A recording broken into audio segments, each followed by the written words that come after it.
Hey, what's up, everybody? Happy Wednesday, happy hump day. Let's hump our way through it, relying on the Lord, and He'll carry us through. It is going to be a nice hump day. Currently 42 degrees, high of around 60. Mostly sunny today. 5:13 is the sunrise, and 8:17 is the sunset. So, got a beautiful day ahead of us. Um, so, going forward, we're gonna jump into the book of Esther, and in there talks about fasting, and when she gets to implementing the fast, what we'll do is maybe we'll transition and do a little side study on fasting, and kind of do both. Um, and so Esther, now this is a book in the Old Testament that it doesn't mention God anywhere, although God's um, sovereignty and providence is all throughout the whole book, and it takes place over about 10 years, probably 483 BC to 473 BC, and during the reign of Ahasuerus. In the Greek, we know him as Xerxes. That's the more popular name, Xerxes the First, and he reigned 486 to 464 BC. And the author's anonymous. We don't know who wrote it, which it's that's not um, a novel thing in the Old Testament, especially. Um, and so it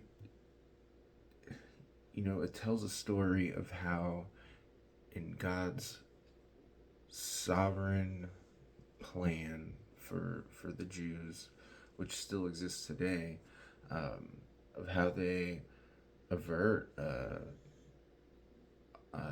another Holocaust type situation. Um, the so if it says here, right here in the first couple verses, now in the days of Ahasuerus, um, the Ahasurerus who reigned from India to Ethiopia over 127 provinces. In those days, when King Ahasuerus sat on his royal throne in Susa, the citadel.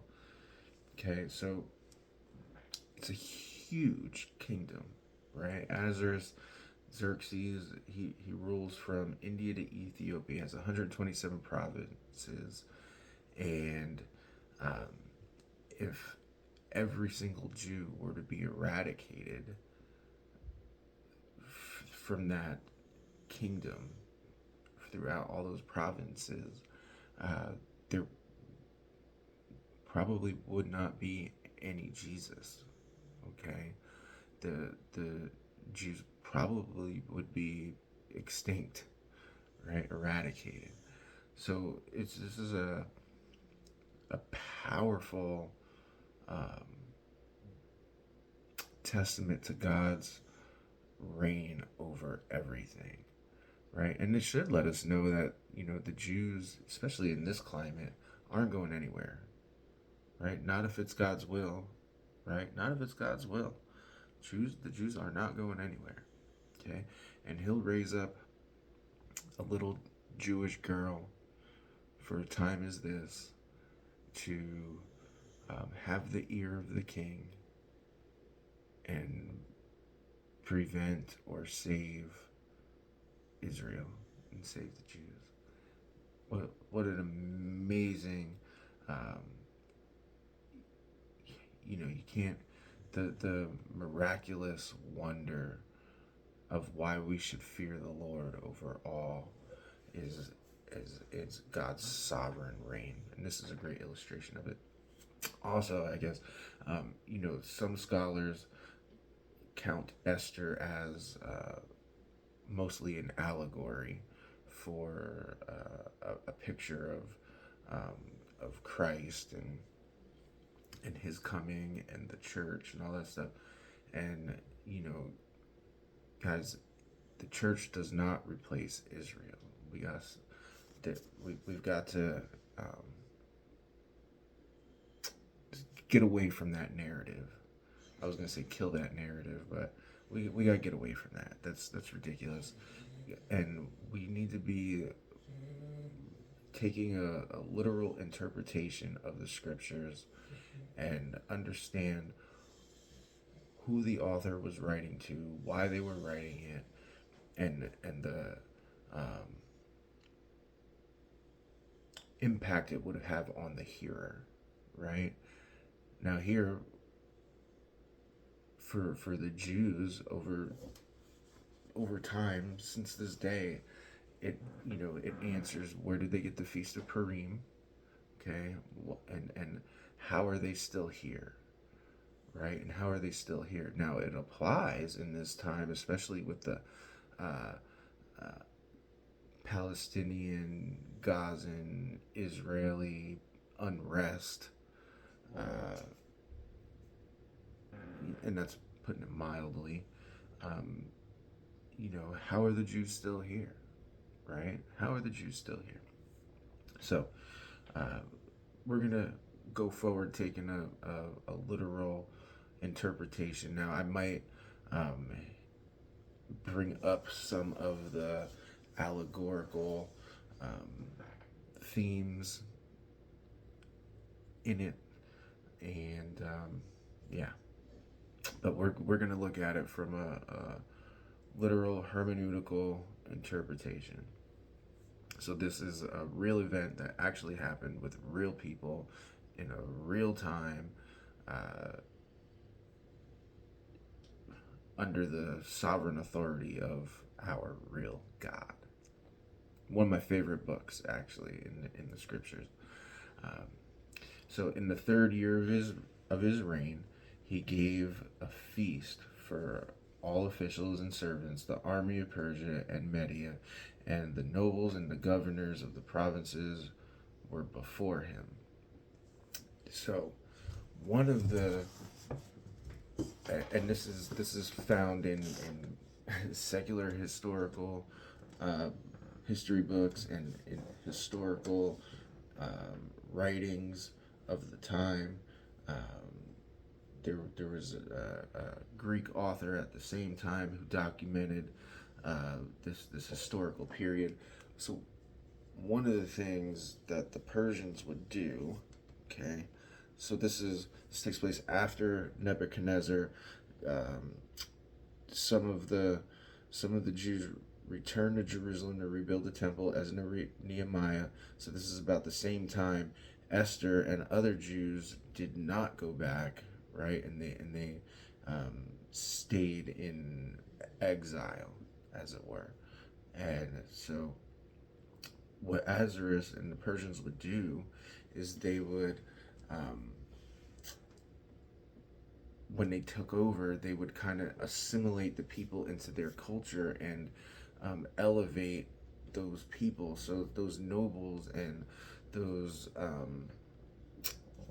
governors, they would be a lot of the time somebody raised up from their own country to serve as like a vassal for them, as it were. And so they would have buy-in into being part of the Persian kingdom. All right, so that's the idea of who's at his table. He's showing off, and this is part of his assimilation tactics, right? Part of galvanizing the different cultures into his,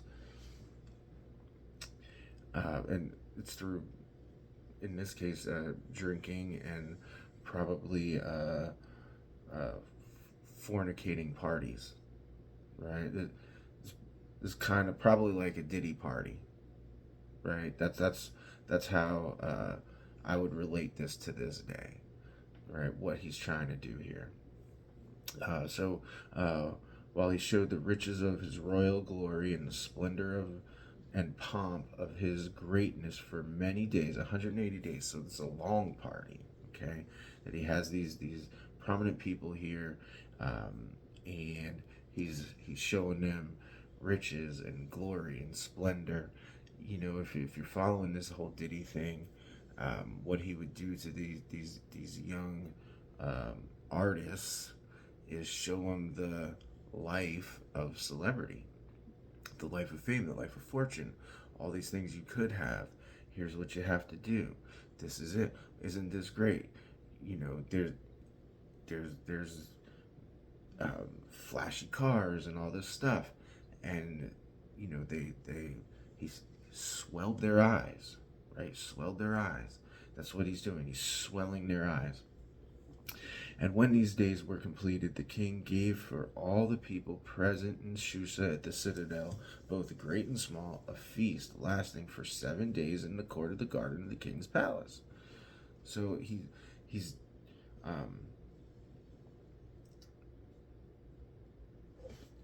extending the celebration, right, to the people. Right, he's getting the people of Persia, who are a mixture of all nationalities of the area, to unite, right? To unite over food, over a feast. Then it says there were white cotton curtains and violet hangings fastened with cords of fine linen and purple to silver rods of marble pillars, and all couches of gold and silver and mosaic pavement and porphyry, marble, mother of pearl, and precious stones, in a beautiful, ornate, elaborate palace, right? And he invited the people in, right? He swelling their eyes, right? He's swelling their eyes. Drinks were served in golden vessels of different kinds, and the royal wine was lavished according to the bounty of the king. And drinking was according to this edict. There is no compulsion, for the king had given orders to all the staff of his palace to do as each man desired. Now, what do you think if you're in this palace, right? There's a meal. It's been a 180-day party, and the wine is everywhere, but you don't have to drink. You think they're going to drink? Do you think that after a couple sips, maybe I'll just try it?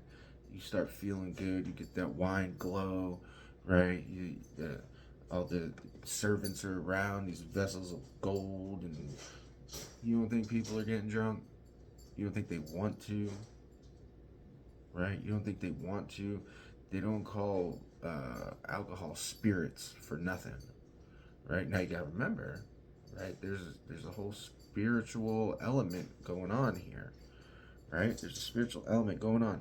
You know, Satan does not want the Jews to move forward and go forward. He wants to eradicate the Jewish line, because he doesn't want, at this time, doesn't want Jesus to be born, right? He knows what's fitting to happen. He doesn't want that to happen. He knows the word. He knows the scriptures. He knows what's at stake. He's known since the beginning of time. Not the beginning of time, but since his time, right? He's known since his time, because he was created as well, so he wasn't there in the beginning. That's what it says in Job. I misspoke on that. Then it says, out of no compulsion, then Queen Vashti, all right, so his queen, also gave a feast for the women in the palace that belonged to King Ahasurerus. So she was getting down too. She was having a party too, right? And keeping the women happy.